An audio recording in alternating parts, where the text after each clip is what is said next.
দেখুন, শেরপুরে স্থানীয় প্রশাসনের আয়োজনে সব প্রার্থীদের অংশগ্রহণে কিন্তু গতকাল নির্বাচনী ইশতেহার ঘোষণার একটা অনুষ্ঠান ছিল। সেখানে প্রত্যেকটা দলের জন্য সুনির্দিষ্ট আসন ছিল যেখানে তারা বসবেন। জামাত ইসলামের নেতৃবৃন্দ সেখানে সব আসন তথা চেয়ারগুলো আগে থেকে দখল করে রেখেছিলেন এবং বিএনপির যারা নেতাকর্মী রয়েছে ওনাদের জন্য যে নির্দিষ্ট আসনগুলো রয়েছে সেই চেয়ারগুলো ছাড়ছিলেন না। প্রশাসন বারবার আহ্বান জানানোর পরও তারা কিন্তু সেই চেয়ারগুলো ছাড়তে অস্বীকৃতি জানিয়েছিলেন। চেয়ারে বসার মতন খুব তুচ্ছ একটা ঘটনাকে কেন্দ্র করে শেরপুরে যে সহিংসতা এবং সংঘাত আমরা দেখেছি সেটি কোনোভাবেই কাম্য নয়।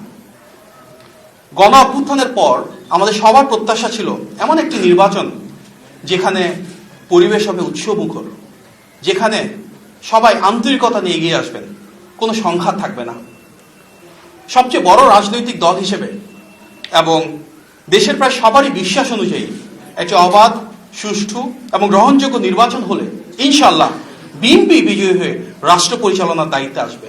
সুতরাং আমাদের একটি বড় লক্ষ্য হলো এই নির্বাচন যেন বিতর্কমুক্ত থাকে, এই নির্বাচন যেন শান্তিপূর্ণ হয় এবং এই নির্বাচনকে ঘিরে কেউ যেন কোনো সংঘাতময় পরিস্থিতি তৈরি করতে না পারে। এটি দল হিসেবে বিএনপির জন্য যেমন গুরুত্বপূর্ণ, রাষ্ট্র হিসেবে বাংলাদেশের জন্য গুরুত্বপূর্ণ। তারপরও শেরপুরে যে ঘটনাটি ঘটেছে এটি অত্যন্ত অনাকাঙ্ক্ষিত।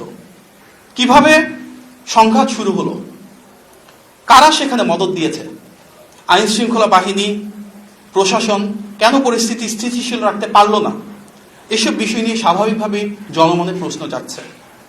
আমরা সামাজিক যোগাযোগ মাধ্যমে বেশ কিছু ভিডিও দেখেছি যেখানে দেখা যাচ্ছে জামাতে যিনি প্রার্থী রয়েছেন তিনি বারবার পুলিশ, প্রশাসন, আইন শৃঙ্খলা বাহিনী, সেনাবাহিনী, এমনকি বিএনপির যারা সিনিয়র নেতৃবৃন্দ রয়েছেন ওনারা হাত জোর করে অনুরোধ করছিলেন যে সংঘর্ষ এড়ানোর জন্য যেন তিনি বিকল্প রাস্তা দিয়ে যান। তারপরও সেই প্রার্থী ঠিক ওই রাস্তা দিয়ে যাওয়ার সিদ্ধান্ত নিয়েছেন এবং তিনি বারবার বলছিলেন জীবন যায় যাক। এই সংঘাতকে এড়ানো যেত না। নির্ধারিত সময়ের আগে জামাতের যারা নেতাকর্মীরা রয়েছেন তারা যেভাবে চেয়ারটাকে দখল করে রেখেছিলেন, চেয়ার ছাড়ছিলেন না, কেন সেটা? তারা কেন সেখানে আমরা দেখতে পেয়েছি, শুনতে পেয়েছি আগে থেকে লাঠিসোঁটা জোগাড় করে রেখেছিলেন? সবার সম্মিলিত অনুরোধ উপেক্ষা করে পুলিশ, প্রশাসন, আইন শৃঙ্খলা বাহিনী, সেনাবাহিনী, বিএনপি নেতৃবৃন্দ প্রত্যেকে মিলে বলার পরও সেই প্রার্থী কেন সেই সংঘাতের পথ বেছে নিলেন? এসব বিষয় নিয়ে সামগ্রিকভাবে দ্রুততম সময়ের মধ্যে এটা সুষ্ঠু এবং গ্রহণযোগ্য তদন্ত হওয়া অত্যন্ত প্রয়োজন। এই সংঘাতে একজন মানুষ নিহত হয়েছেন, তিনি যে দলেরই হোক না কেন তা কোনোভাবেই কাম্য না, কোনোভাবেই মেনে নেওয়া যায় না।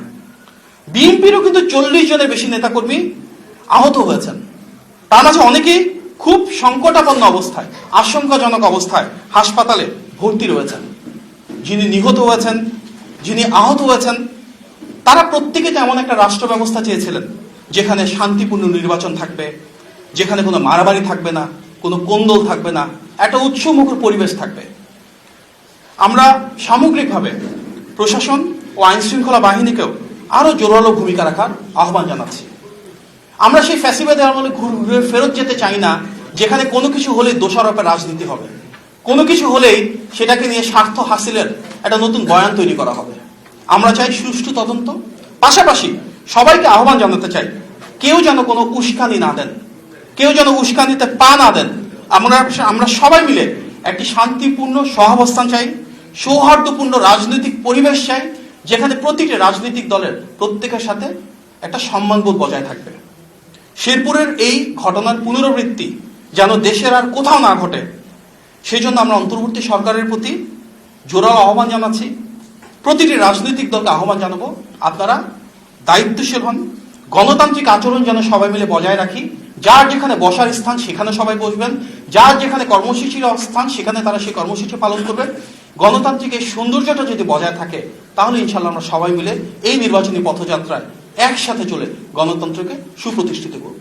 সবচেয়ে বড় রাজনৈতিক দল হিসেবে, সবচেয়ে জনপ্রিয় রাজনৈতিক দল হিসেবে, আসন্ন নির্বাচনে বিজয়ী হওয়ার সবচেয়ে বেশি সম্ভাবনা সম্পন্ন রাজনৈতিক দল হিসেবে আমরা বিশ্বাস করি সবচেয়ে বেশি শান্তি প্রতিষ্ঠা, বিতর্কমুক্ত নির্বাচন আমাদের একটা অগ্রাধিকার।